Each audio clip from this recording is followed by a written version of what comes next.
Thank you, Mr Robertson, and it's a pleasure to serve under your chairmanship. And let me first pay tribute to my honourable friend, the member for North East Bedfordshire, for securing this debate. And I want to thank him for his work in his previous role at DFID and FCO. I know he is well respected by the whole House for his contributions and openness, and he spoke compellingly about the importance of universal health coverage. He spoke passionately of the strides made, and I think he's coined the term Global Britain in Action in respect of our commitment to the Global Fund. And he also referenced, like many members, the high-level meeting in September on universal health coverage and the UK's role within that and our ongoing commitments, and finally making the point that DFID remains a standalone department.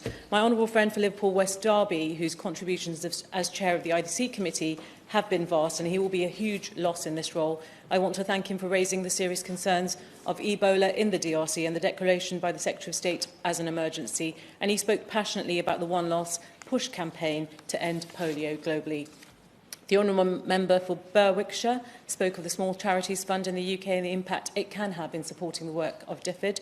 My honourable friend, the member for Central Ayrshire, chair of the All-Party Group on Vaccinations, spoke of how vaccinations have saved 20 million lives, but this must be in the context of access to universal health coverage. And my honourable friend, the member for Lincoln and the member for Glasgow East, who talked about the importance of nutrition to be incorporated in the UHC.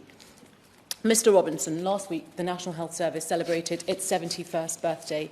The NHS has become nothing short of a national treasure here in the UK, and rightly so, because it has allowed us all to access quality healthcare free at the point of use, regardless of our income. But far too many people across the world, their right to quality healthcare is far from being realised. Despite the global commitment to Sustainable Development Goal 3 to ensure healthy lives and promote well-being for all, 3.6 billion people do not receive the most essential health services they need, and 100 million are pushed into poverty from paying out of pocket for health services. So it is right that securing health for all is a top priority for our international development work. And it is essential that we take seriously this year's UN high-level meeting in September, where a universal health coverage agreement will be declared. I am delighted that this debate has been called so we can discuss how to achieve healthcare for all and what needs to be included in that declaration. There's a lot to cover, so I will use my short time to cover 4 priority areas. So let me start talking about the need for public health systems. I already mentioned the NHS.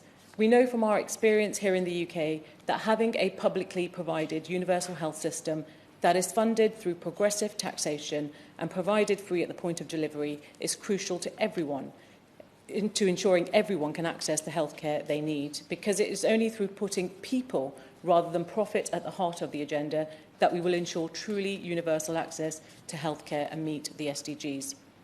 After all, universal healthcare coverage is about the social contract between the state and the population. It is country governments who are accountable to their populations for delivering on the right to healthcare. And the NHS has provided us with a wealth of experience and expertise in universal health systems. And this means the UK is well positioned to work with governments, civil society groups and other stakeholders across the world to support the development of public health systems. Labour has already committed to establish a new dedicated unit for public services within DFID upon coming to government for this very purpose. We also know this is crucial to gender equality. Women bear a higher burden of unpaid care work, meaning when a fully functioning health system is in place, women are freed up to engage in paid work opportunities, political decision-making, education and other aspects of life. But rather than strengthen public health system, this government has too often undermined them through its support for privatised forms of healthcare. Promoting PPPs and private health facilities is not the way to achieve health for all. Health should never be commodified, turned into a profitable commercial venture, as this is only a recipe to leave the poorest without healthcare. So can the Minister today inform us what steps he is taking to ensure we strengthen, not weaken, public health systems across the Global South? And will the government ensure that a strong focus on public health systems is included in the UN Declaration? Secondly, let me talk about health financing. Researchers at the WHO have estimated that the annual cost to poor countries of meeting the SDG target on healthcare for all by 2030 will be $112 per person. This is a significant increase on previous estimates and would leave low-income countries facing an annual funding gap of up to £35 billion. The WHO estimates that poor countries will need to spend up to 20% of GDP on health in order to bridge this gap, a figure that is clearly an impossible ask. If low-income countries are to have any chance of making up even part of this shortfall, then governments of rich countries and international institutions need to urgently address the roles they play in creating global poverty and inequality.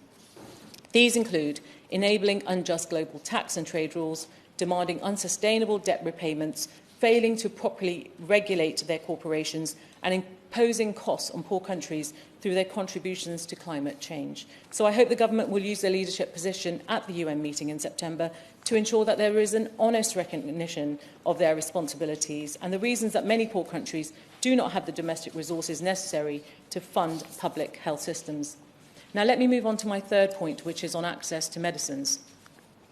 We will never achieve healthcare for all without access to affordable medicines, vaccines and diagnostics. And according to the Stop AIDS Coalition, the price of new medicines worldwide is rising year on year. And due to a lack of transparency in drug pricing, too often we are left in the dark by pharmaceutical companies who are free to set their own prices. And as a result, treating a number of diseases remains unaffordable for both individuals and national health systems. So will the Minister ensure that improved affordability and access to medicines is championed in the declaration agreed at the UN meeting in September? Fourth and finally, let me raise an important point about the Leave No One Behind agenda. At the launch of the SDGs, the government pledged to ensure that every person counts and will be counted, and that the people who are furthest behind, who have the least opportunity and who are the most excluded will be prioritised. But 5 years on from the SDGs being agreed, too often the most marginalised are still being left behind. And an important piece of research by the UN's Population Fund and the UK NGOs Health Poverty Action and the Minority Rights Group found that women from Indigenous and ethnic minority communities experience far worse maternal health outcomes than the majority population in all of the 16 countries they had studied. In light of this evidence, will the government agree that including data on ethnicity is a vital part of ensuring we can keep track of inclusion in health systems? And therefore, will the Minister explain why ethnicity continues to be neglected in DFID's Inclusive Data Charter Action Plan, and when it intends to meet its commitment under the SDGs by disaggregating data by ethnicity? And can the Minister ensure us that the most marginalised ethnic groups will be counted and included in the high-level discussions in September? Let me conclude by saying a few words about the government's record on universal health coverage to date. It's been 5 years since the International Development Committee urged the government to formulate a strategy for its approach to health systems strengthening, and the government accepted this recommendation. Yet here we are, nearly 5 years on, and still no sign of the strategy. There have, it is true, been promises of imminent publication, most recently last December, but still nothing. I hope the government will tell us why there has been such a delay to this most important document. After all, strengthening public health and health systems are the most important steps we can take towards achieving health for all. Thank you.